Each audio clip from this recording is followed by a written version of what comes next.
Muito boa tarde, senhoras e senhores deputados. Vamos dar início à nossa audição de hoje, a audição do Banco de Portugal no âmbito do requerimento apresentado pelo Grupo Parlamentar do PSD sobre as medidas de apoio às intempéries. Dou desde já boas-vindas à senhora professora Clara Raposo, vice-governadora do Banco de Portugal, ao Sr. Dr. Pedro Dias, diretor adjunto do Departamento de Supervisão Comportamental, e ao Sr. Dr. José Rosas, diretor adjunto do Departamento de Estabilidade Financeira. A senhora professora pediu-me aqui uma pequena exceção, se haverá possibilidades de realizar uma breve apresentação de 5 minutos antes de ser interpelada pelo requerente. Haverá essa possibilidade por parte dos grupos parlamentares? Muito bem. Senhora vice-governadora, então dou-lhe a palavra. Tem 5 minutos. Então, muito boa tarde, Sr. Presidente, senhoras e senhores deputados. Agradeço o convite para estar aqui presente na Comissão e poder prestar esclarecimento sobre as medidas adotadas na sequência das tempestades do início do ano, claro que no âmbito das competências que estão atribuídas ao Banco de Portugal e com base na informação que temos disponível até ao momento. E permitam-me começar por recordar que o Banco de Portugal estimou no Boletim Económico de março que, em termos líquidos, a sequência de tempestades poderá retirar cerca de 0,1 de ponto percentual ao crescimento anual do PIB em 2026, sendo que o impacto negativo terá sido concentrado no primeiro trimestre, estimando-se que seja parcialmente compensado nos trimestres seguintes pelo efeito da reconstrução e pela retoma da atividade. Ressalvo que esta estimativa se encontra inevitavelmente rodeada de muitíssima incerteza, visto estarmos a falar não só do passado, mas também do futuro e do contexto atual instável. Quanto aos danos verificados no país, estimativas oficiais preliminares das perdas económicas totais atingem os 5 mil milhões de euros, ou seja, 1,6% do PIB de 2025, e segundo a Associação Portuguesa de Seguradores, apenas cerca de 750 milhões de euros estariam cobertos por seguros, o que implicaria que perto de 80% das perdas recaem diretamente sobre empresas e famílias. Importa também assinalar que fenómenos meteorológicos extremos como este afetam a atividade económica através de múltiplos canais e que, ainda que um episódio de tempestades seja circunscrito no tempo, os seus efeitos económicos tendem a manifestar-se ao longo de um período mais alargado e, portanto, naturalmente, não podemos também perder de vista que, quando falamos de eventos climáticos extremos como a tempestade Christine, o impacto mais grave será sempre o impacto humano. Este enquadramento inicial que aqui fiz é para mim importante para poder evidenciar que o tempo decorrido desde a implementação das medidas de apoio é ainda muito limitado, em particular no que respeita à moratória de crédito, que entrou em vigor a 6 de fevereiro, com efeitos retroativos a 28 de janeiro, encontra-se ainda no próprio período de aplicação, o que naturalmente vai condicionar a nossa avaliação plena dos seus efeitos.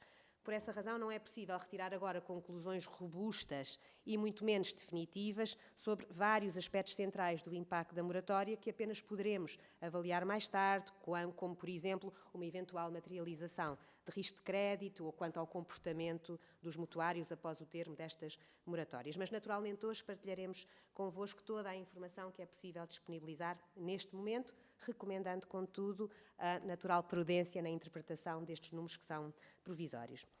Ora bem, o Decreto-Lei da Moratória Legislativa atribui ao Banco de Portugal a competência para a supervisão e fiscalização da sua implementação e, portanto, se me permitirem, vou resumir a atuação do Banco de Portugal neste domínio, sendo que o Banco de Portugal agiu de imediato. Em primeiro lugar, acompanhou a preparação deste regime, tendo respondido à consulta do Governo durante a elaboração do diploma, procurando contribuir para a clareza e a operacionalização da medida e para o esclarecimento do enquadramento prudencial e regulamentar aplicável. Em segundo lugar, após a entrada em vigor da moratória, o Banco concentrou a atuação na divulgação do regime junto dos clientes bancários, no esclarecimento de dúvidas e acompanhamento da sua implementação por parte das instituições.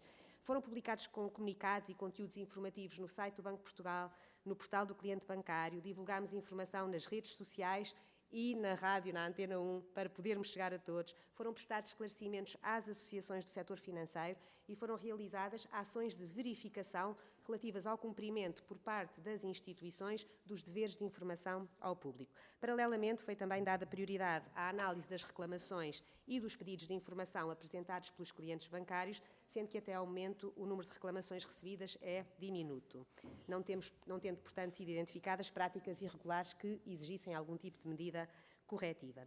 Adicionalmente, o Banco de Portugal, no âmbito da sua atividade regular, acompanhou de perto as instituições, analisou a informação delas recebidas para efeitos estatísticos, solicitou informação adicional sobre os impactos e as medidas adotadas no contexto da tempestade, realizou estudos já publicados, aliás, sobre o impacto das tempestades e a exposição do setor bancário, monitorizou a disponibilidade de numerário nas regiões afetadas durante os períodos críticos e ainda prestou um serviço de valorização das notas danificadas.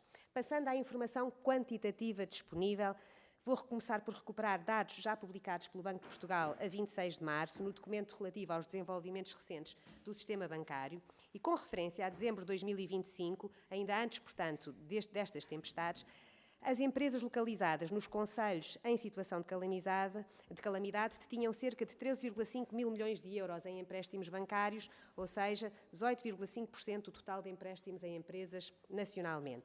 Já agora, estas exposições concentram-se nos setores de indústria, comércio e construção, com maior peso para empresas de média dimensão e empresas exportadoras por comparação com a média nacional.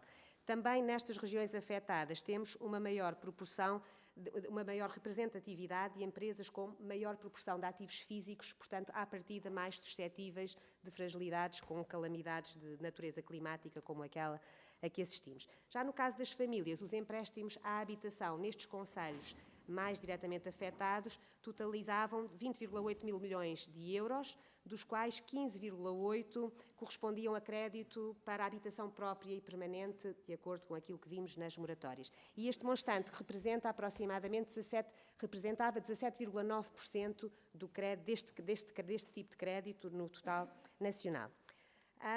Posso também acrescentar que, antes desta tempestade, os indicadores que nós temos quanto ao risco associado a estes créditos, quer de famílias, quer de empresas, nos concelhos que posteriormente foram identificados como estando em calamidade, eram em média semelhantes ao do conjunto do país. No que respeita à adesão à moratória, a informação disponível que nós temos, que podemos agora comunicar, é de fevereiro e março, não é? Portanto, até ao final de março, o que nós temos é a indicação de um volume que eu diria que será relativamente contido. São cerca de 930 milhões de euros em créditos abrangidos, dos quais um pouco mais de 60% se refere a crédito a empresas e o restante, portanto, a particulares. Portanto, no total desta moratória, até ao final de março, nos dados preliminares que nós temos, abrange perto de 7.400 contratos. Face ao crédito total concedido a residentes nestas regiões abrangidas, estes valores de moratória representam algo menos de 1,5% do crédito à habitação e de 4% do crédito a empresas. Portanto, reitero, uma vez mais, que estes números devem ser vistos com prudência, uma vez que refletem informação ainda incompleta e provisória. Como informação complementar, posso também acrescentar que dados recolhidos pelo Banco de Portugal, adicionalmente, num questionário dirigido a 16 instituições de crédito com relevância nos concelhos afetados, indica que algumas dessas instituições já teriam adotado algumas medidas de apoio adicional aos clientes, mesmo antes da moratória ter sido dada. Acho que estou a mastigar muito e, portanto, dar também esta nota e, se calhar, fico-me por aqui se temos muita pressa e teremos a oportunidade de continuar.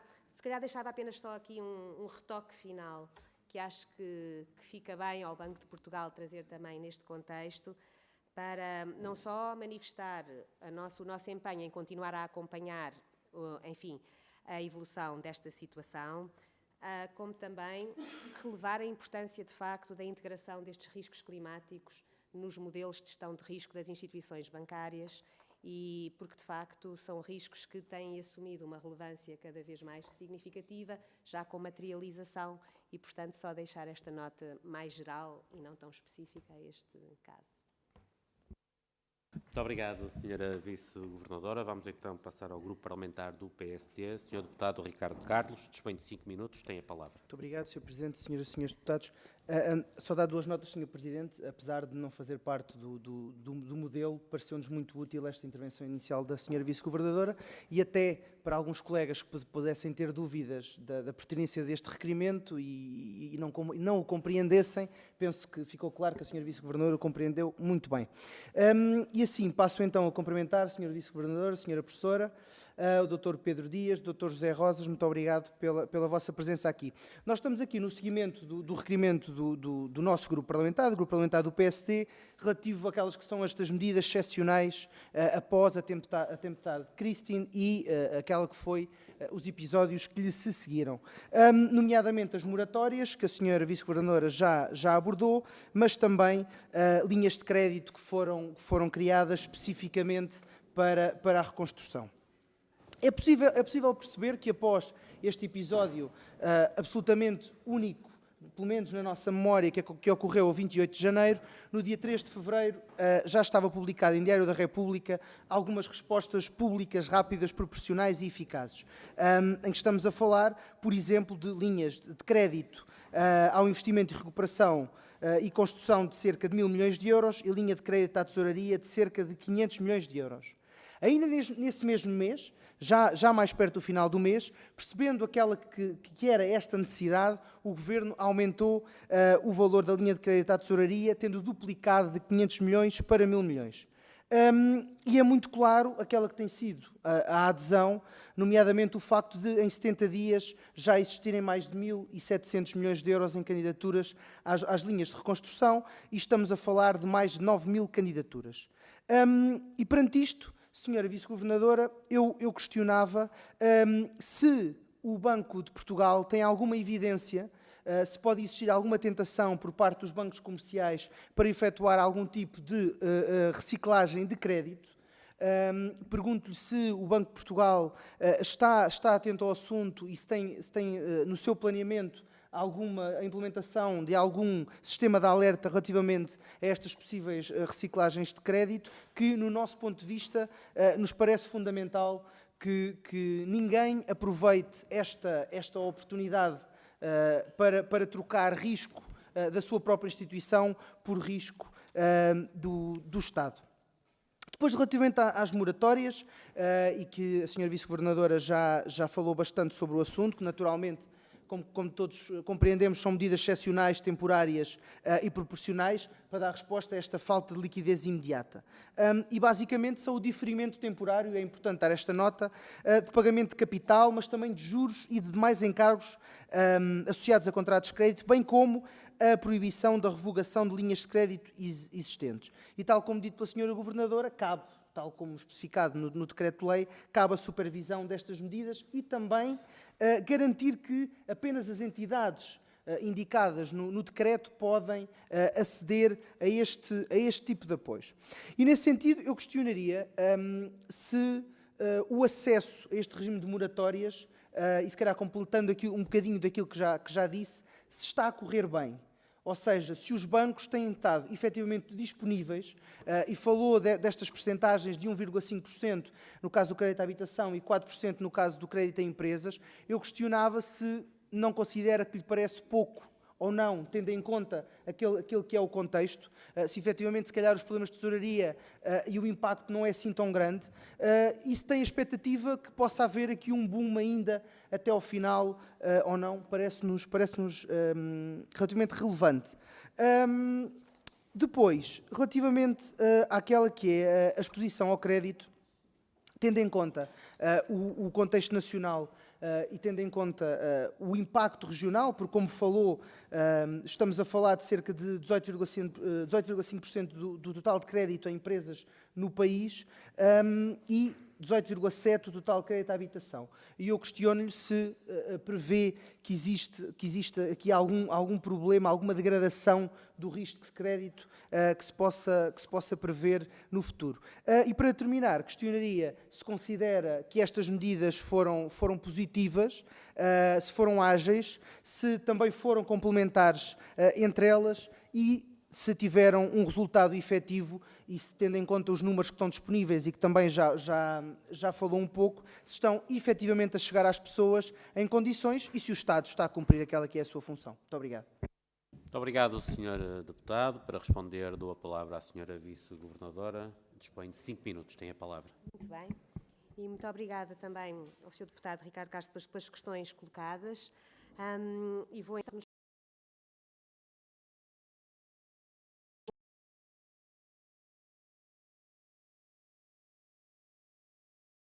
que me colocou tem a ver com a existência de evidência de que bancos comerciais pudessem estar a reciclar crédito, aproveitando estas medidas.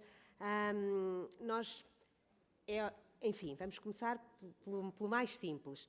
Ainda estamos há muito pouco tempo com estas medidas em vigor, portanto, e toda a informação que nos vai sendo reportada pelas instituições não é automática, leva algum tempo e nós vamos fazendo verificação da qualidade dessa informação de forma cuidadosa. Da nossa observação até ao momento, não temos qualquer indicação de que haja um comportamento anormal nos créditos associados às empresas que estão a aceder às moratórias ou às linhas de crédito. Portanto, mas isto ainda é uma informação, isto que eu estou a dizer é uma informação ainda muitíssimo preliminar, mas não detectamos nenhum comportamento particularmente anormal em renegociações, etc., que indiciasse que para empresas que recorressem a este tipo de apoios, de medidas, houvesse um comportamento que fosse estranho ou que nos alertasse para algo especial, embora naturalmente continuaremos a acompanhar essa informação. Quanto à segunda questão que me colocou, relativamente ao que é que o Banco de Portugal está a fazer para conseguir garantir uma implementação correta destas medidas. E se o acesso está a correr bem, e depois então aí já dar aqui um bocadinho mais de detalhes sobre se achamos que vamos ter mais ou menos, etc. Então, o que é que o Banco de Portugal tem feito para garantir que o acesso que de facto as medidas estão implementadas da forma correta? Em primeiro lugar, prestámos um conjunto de esclarecimentos públicos de clarificação, com a publicação de informação, com aquelas perguntas frequentes, comunicados vários, quer no site do Banco de Portugal, quer no portal do cliente bancário. Fizemos isso a 10 de fevereiro e publicámos um novo esclarecimento mais detalhado sobre as regras prudenciais e contabilísticas no dia 18 de fevereiro e, portanto, tivemos o cuidado de fazer esse esclarecimento e também junto dos cidadãos e das empresas e potenciais clientes bancários com interesse em aceder a estas medidas, divulgámos o mais que pudemos também, como mencionei inicialmente, nas redes sociais, até no programa em que temos uma participação regular na rádio. Portanto, fizemos toda essa divulgação.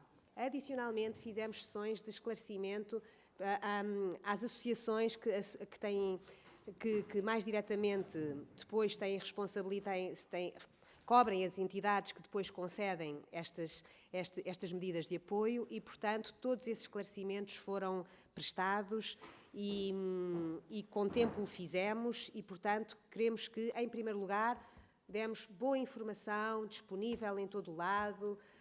Da nossa parte fizemos isso, tal como o contributo que demos para a redação da própria medida legislativa do Governo, no qual tentámos ser o mais cuidadosos nas recomendações que fizemos.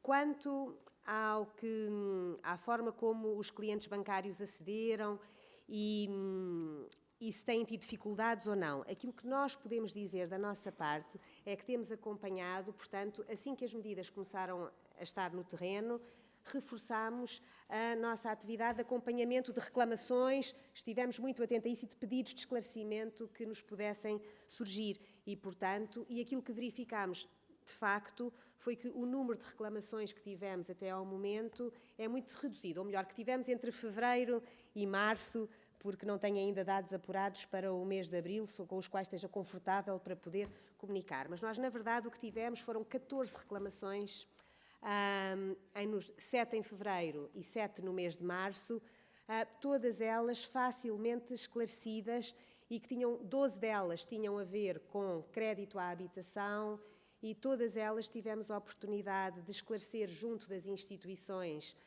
de crédito que estavam a ser objeto, que foram 5 bancos diferentes, sobre os quais estes 14 clientes apresentaram reclamações e todas elas conseguimos esclarecer sem qualquer tipo de problemas. Eram todas reclamações, mas que se deviam a dúvidas legítimas das próprias instituições quanto a determinados prazos, etc. E, portanto, foi tudo resolvido e nenhum cliente bancário destes que apresentaram reclamações teve qualquer problema em ver a situação resolvida e, portanto, desse ponto de vista, o acesso parece estar a correr bem, uma vez que não tivemos, como já aconteceu noutras circunstâncias, no Banco de Portugal não tivemos uma enchente de reclamações, portanto, desse ponto de vista, a medida terá corrido bastante bem. Também no que diz respeito a pedidos de esclarecimento de dúvidas que pudessem surgir, tivemos apenas 10 pedidos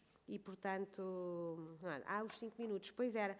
Quanto aos impactos, não me parece que, posso estar enganada, mas não me parece, sem futurismo, que tenhamos um boom até ao fim do prazo desta moratória, até ao dia 28 de abril, porque elas depois remontam todas a 28 de janeiro, a data de início, e, portanto, não vejo porque é que haveria aqui este acumular.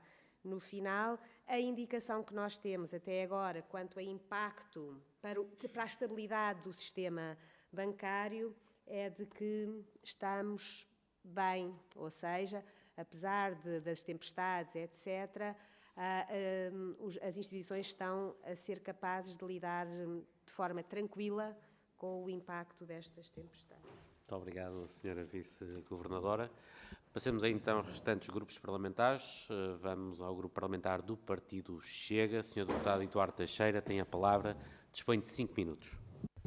Muito obrigado, Sr. Presidente. Quero cumprimentar a senhora, os senhores deputados, cumprimentar também a senhora Vice-Governadora do Banco de Portugal. Sei que veio da América. Não lhe pergunto como é que correu a reunião, porque também esta comissão esteve lá e nós estivemos lá. E, portanto, também não é o objeto dessa reunião, mas espero que tenha sido frutífera na ótica do Banco de Portugal a reunião que teve e que nós tivemos a acompanhar. A audição que hoje realizamos é relevante num contexto excepcional marcado pelos impactos severos da depressão crística sobre as famílias, as empresas, as instituições em várias regiões. Perante esta realidade, o Governo adotou um conjunto de medidas importantes, desde logo a criação de um regime de moratórias, decretos por 90 dias, bem como o lançamento de linhas de apoio à reconstrução, o que demonstra a dimensão das necessidades do terreno. Bem sabemos que dinheiro, algo que era necessário dar às pessoas, não foi muito ou quase nada, ou mesmo nada, mas foram medidas aplicadas e que tocaram com a banca, e por isso é que consideramos relevante estar aqui hoje para nos prestar estes esclarecimentos que são necessários. Na sua eficácia, e repito, depende de um fator essencial, a forma como chegam ou não aos destinatários finais, às pessoas e às empresas, para conseguirem reabilitar os seus negócios. E é aqui que o Banco de Portugal se torna absolutamente central enquanto autoridade de supervisão, garante estabilidade financeira, mas essencialmente enquanto entidade com responsabilidade na proteção dos clientes bancários. Importa assegurar que as moratórias estão a ser aplicadas de forma uniforme e sem entraves injustificados. Não existem práticas restritivas por parte das instituições de crédito e que os apoios estão efetivamente a cumprir o objetivo de aliviar dificuldades. Esta é a missão que queremos ver assegurada e importa aqui hoje não só dizer que está a correr bem, mas saber se em todos estes itens estão a ser cumpridos.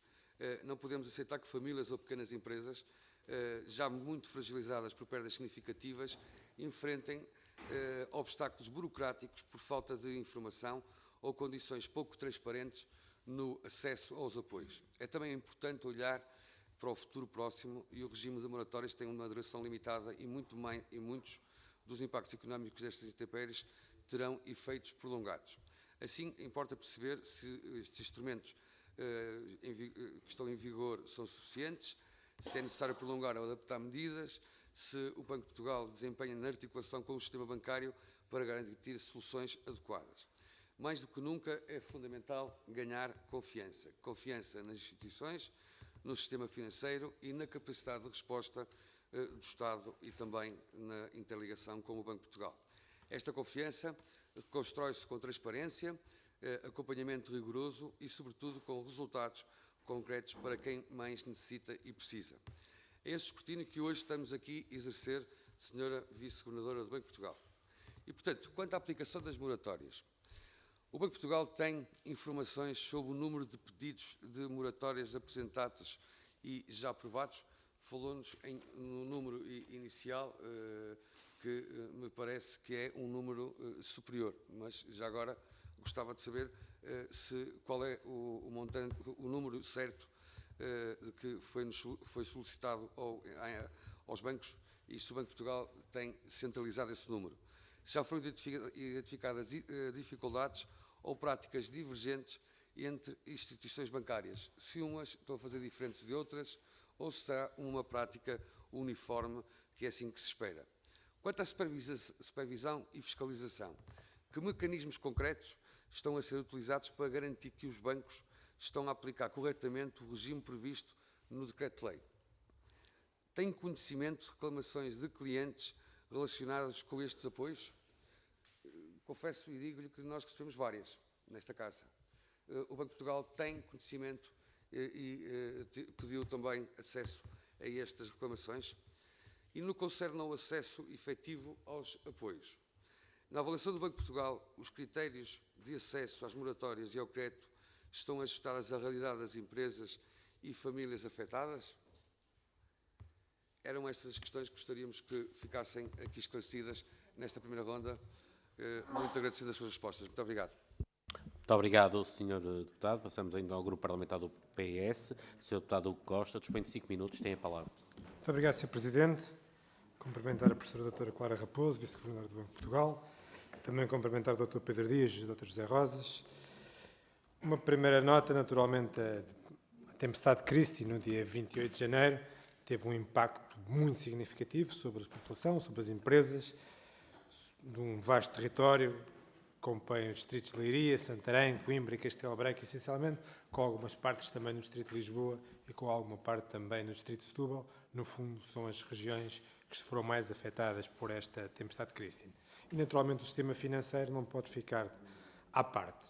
Até porque, segundo os dados que a Sra. Professora aqui colocou, nós teremos um impacto no PIB que pode ser cerca de 10%, e, naturalmente, estamos a falar de perdas de cerca de 5 mil milhões de euros e com uma grande parte, cerca de 80%, não estavam seguradas nesses 5 mil milhões de euros. Este é a base que também nos aqui colocou na intervenção inicial e naturalmente, a questão da moratória, que é a responsabilidade primeira do Banco de Portugal nesta matéria da tempestade Christie, obriga-nos também a olhar para ela.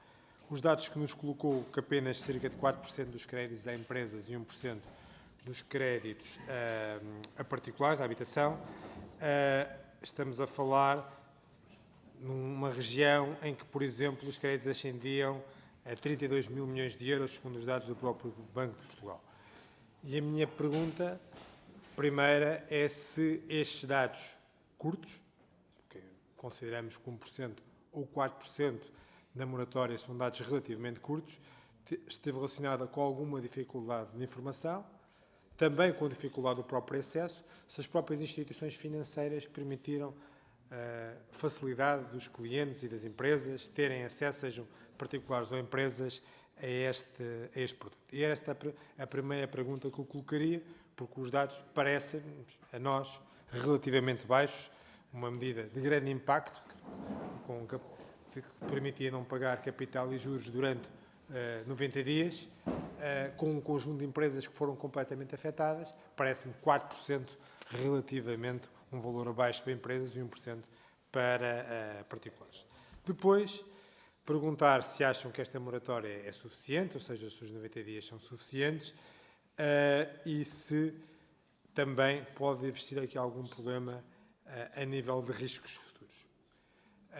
Naturalmente, percebemos bem a questão que aqui colocou, que os próprios modelos do sistema financeiro podem ter que ser alterados, até porque podem ter que se entrar estes riscos ambientais, podem ter que ser colocados, naturalmente, eventos extremos podem passar também a ser medidos do ponto de vista da própria forma de cálculo dos juros, mas também se isto poderá colocar alterações de risco dos próprios clientes, etc., etc., esta moratória.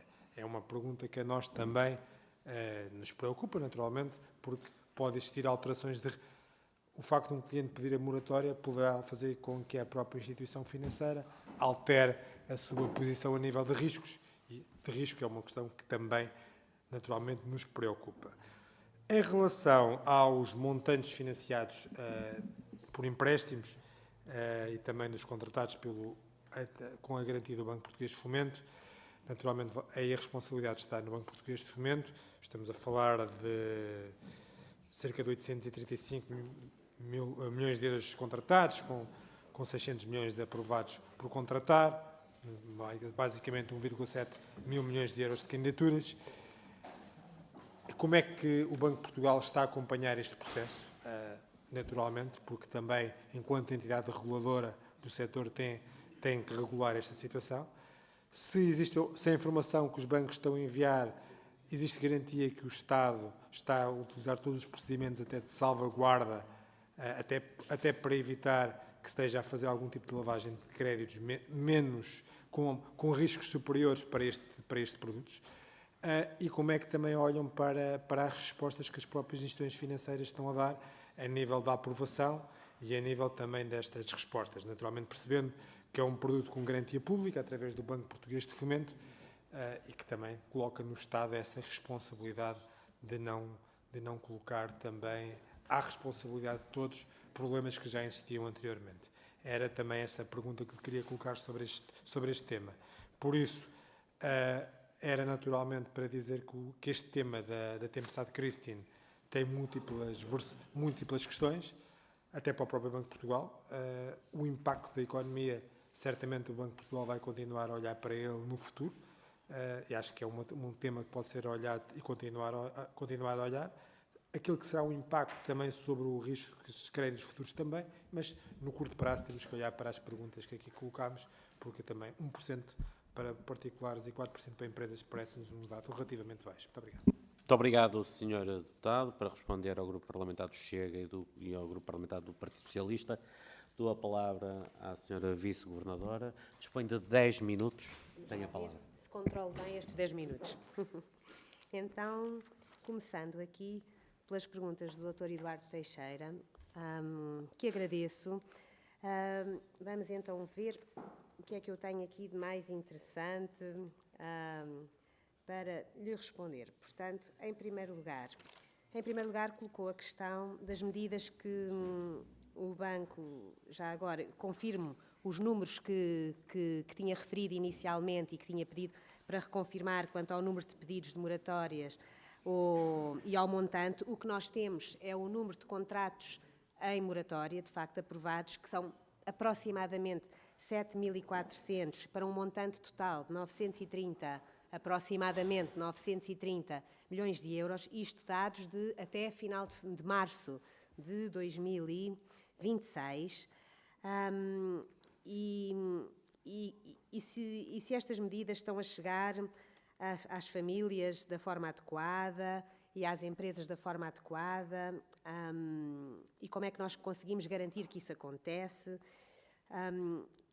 E então, o que é que nós temos a dizer sobre isso? Portanto, na minha resposta de há pouco ao Sr. Deputado Ricardo Castro, tive a oportunidade de esclarecer que o Banco de Portugal tudo fez em termos de divulgação de informação sobre estas medidas da forma mais clara possível, nos sites, na comunicação social, nas redes sociais, enfim, fizemos comunicados vários para esclarecerem de todas as formas possíveis. Fizemos também uma ação inspectiva off-site adicional, em que verificámos os sites das próprias instituições bancárias e as suas aplicações móveis também, para garantir que toda a informação relevante para os clientes bancários estava disponibilizada da forma correta. E, portanto, temos feito essa verificação e, por outro lado, acompanhámos a evolução das reclamações que chegavam ao Banco de Portugal sobre esta matéria, que foram, de facto, num número diminuto, como tive a oportunidade de referir há pouco, apenas 14 reclamações, todas elas felizmente esclarecidas sem problema, nos meses de fevereiro e de março. Portanto, essa era a primeira nota que queria aqui dar.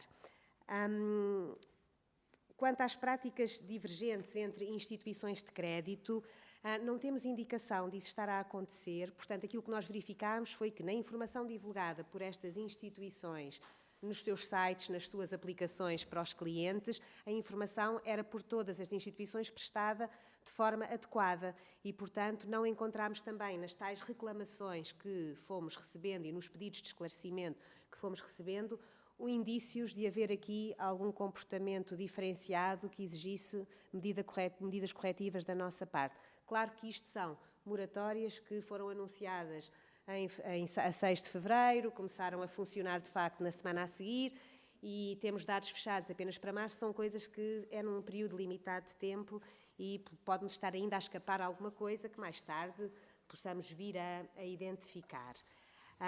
E são exatamente estes mecanismos que aqui mencionei que temos utilizado para garantir que fazemos, que aplicamos uma supervisão e uma fiscalização adequada àquilo que os bancos estão a fazer. Nós olhamos também para os bancos já normalmente, mesmo sem estas moratórias, sem estas medidas excepcionais, já temos um conjunto de requisitos de reporte por parte das instituições que obrigam a que nos enviem muita informação que nós vamos acompanhando e fiscalizando com regularidade. Portanto, mesmo sem as moratórias, nós já acompanharíamos muita informação detalhada mensalmente, prestada por estes bancos, até sobre renegociações de créditos, a forma como olham para as suas carteiras de clientes, etc. E, portanto, tudo isso continua a ser feito e cuidadosamente, e não temos nenhum sinal de alerta especial sobre os créditos concedidos sobre estas moratórias. Se alguma coisa posso dizer, mas é algo muito provisório, preliminar, sem grande expressão, é que talvez, e portanto são números ainda muito reduzidos que temos para analisar, temos um conjunto de indicadores económicos destas empresas e destas famílias que recorreram às moratórias que são ligeiramente inferiores àquilo que temos para a média nacional, ou seja, verifica-se que quem recorreu às moratórias, olhando para os dados destas empresas e destas famílias, antes do período das tempestades, antes destes eventos das tempestades, teriam indicadores de risco, digamos, um bocadinho piores do que aquilo, ligeiramente inferiores à média nacional, mas não em valores que considerássemos de risco elevado, ou que quer que seja, portanto nada, mas, enfim, isto talvez lhe seja útil para abordar a questão de a quem é que estão a chegar estes apoios, etc., e se os critérios estão ajustados às empresas e às famílias afetadas. E, se calhar, virava-me agora para as perguntas do Dr. Hugo Costa, Sr. Deputado, a quem agradeço também as questões, sendo que, apenas para clarificar aquilo que eu disse inicialmente sobre o impacto no PIB, seria de 1/10 do PIB, o valor líquido ao longo do ano, para que não seja mal interpretado. Classificou os dados como sendo curtos. É uma interpretação sua. Nós, neste momento, o que estamos a fazer, ainda temos uma medida em curso, não estamos a fazer avaliação da medida nesta fase, seria prematuro fazê-lo, estamos apenas ainda a recolher a informação e a tentar garantir que as medidas estão a ser implementadas de forma adequada para os clientes bancários. Se tem havido dificuldades de informação, de acesso à informação, se as instituições de crédito estão a permitir o acesso, aquilo que nós temos verificado é que não temos tido reclamações, não é? E que nos sites e nas aplicações móveis destas instituições parece estar a informação devidamente comunicada.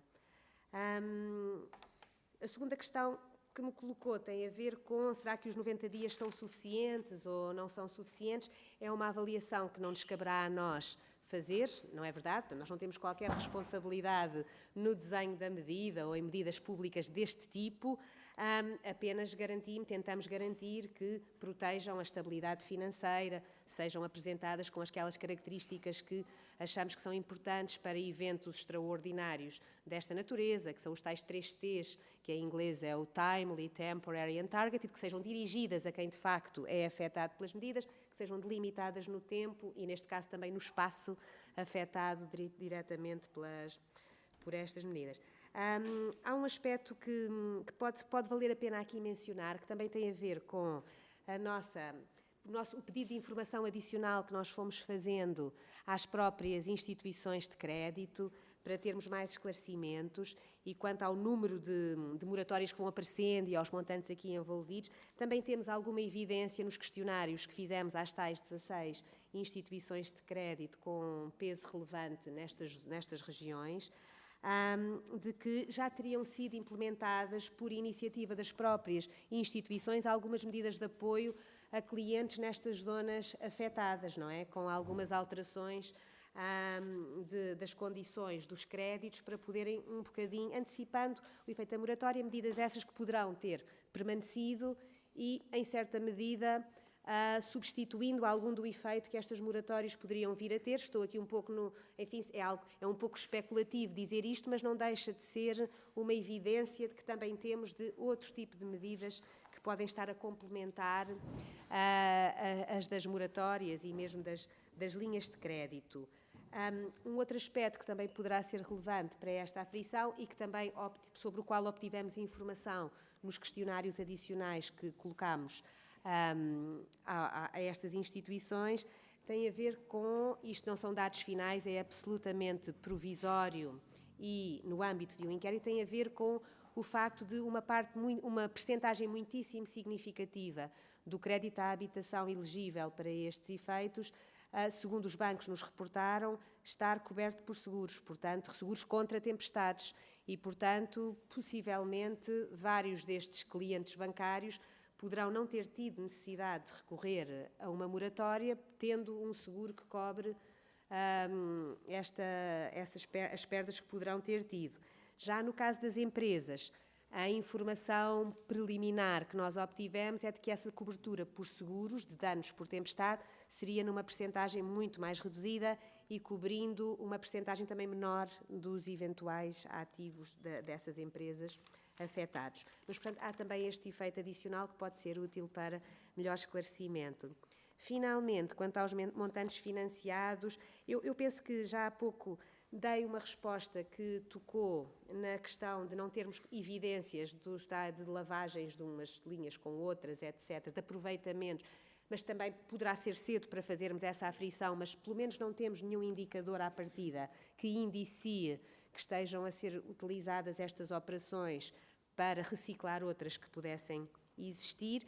O que posso dizer é que dos dados, ouvindo os dados que aqui apresentou o Sr. Deputado Dr. Costa, os dados oficiais, digamos, que o Banco de Portugal tem até ao momento, via Central de Responsabilidades de Crédito, quanto às linhas de crédito devidamente contratadas, que nós temos com dados a finais de março de 2026, são de 548 milhões de euros em 3.162 linhas de crédito. Portanto, estes são os que nós temos no nosso sistema até à data em que fechamos a informação, só para garantir que temos a informação idêntica. Melhorei um bocadinho no tempo. Muito obrigado, Sra. Vice-Coordenadora. Dou assim por encerrada esta primeira ronda. Questiono se algum Sr. Deputado se pretende inscrever para a segunda ronda. Portanto, o Sr. Deputado Ricardo Carlos. Só o Sr. Deputado Ricardo Carlos, então, está inscrito para esta segunda ronda. O Sr. Deputado tem a palavra, dispõe de 2 minutos. Muito obrigado, Sr. Presidente, senhoras e senhores deputados. Senhora Vice-Governadora, o Ministro das Finanças defendeu que, efetivamente, só com esta capacidade grande, tanto por parte dos bancos comerciais como do Banco Português de Fomento, foi possível que as linhas de crédito e as moratórias chegassem rapidamente e fossem implementadas no terreno o mais rapidamente possível. Nesse sentido, eu questionava se também é esta visão que o Banco de Portugal tem relativamente à rapidez da implementação. E, por outro lado, o Ministro da Economia e Coesão Territorial, o Ministro Castro Almeida, evidenciou que poderia existir alguma excessiva retração do sistema financeiro nas análises dos pedidos, neste caso estamos a falar das linhas de financiamento. Questionar-lhe se tem alguma informação ou evidência sobre isto.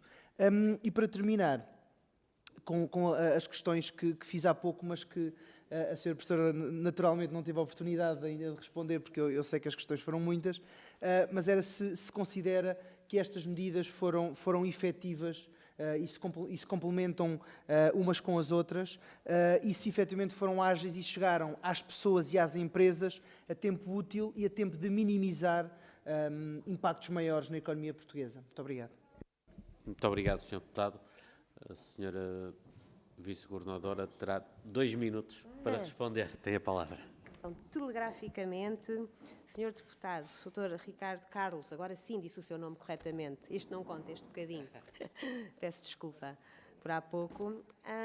Então, vamos aqui responder. A capacidade de as medidas serem implementadas de forma rápida, de chegarem ao terreno, o que eu posso dizer do ponto de vista do Banco de Portugal é que nós tivemos, de facto, um tempo muito limitado, também fomos muito rápidos para conseguirmos responder à solicitação do Governo para darmos o nosso contributo detalhado e rigoroso para esta medida legislativa e que estamos a acompanhar a par e passo aquilo que as instituições de crédito estão a fazer no terreno. Não temos, como lhe disse, evidência de reclamações de clientes bancários que indicie algum tipo de aplicação incorreta por parte das instituições de crédito e quanto à avaliação das medidas em si, seria muito imprudente da minha parte, com a responsabilidade numa instituição com o peso do Banco de Portugal, vir apresentar uma avaliação de uma medida sem termos medidas completas, o tempo adequado para a sua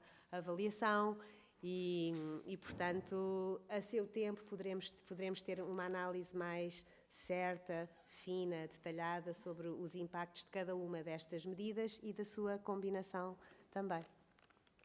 Não sei se algum dos meus colegas quer acrescentar algum ponto. Muito obrigado, Sra. Vice-Governadora. Resta-me então agradecer à Sra. Professora Clara Raposo, ao Sr. Dr. Pedro Dias, ao Sr. Dr. José Rosas, os esclarecimentos prestados no âmbito desta audição. Dou por encerrada esta audição. Senhoras e senhores deputados, muito boa tarde.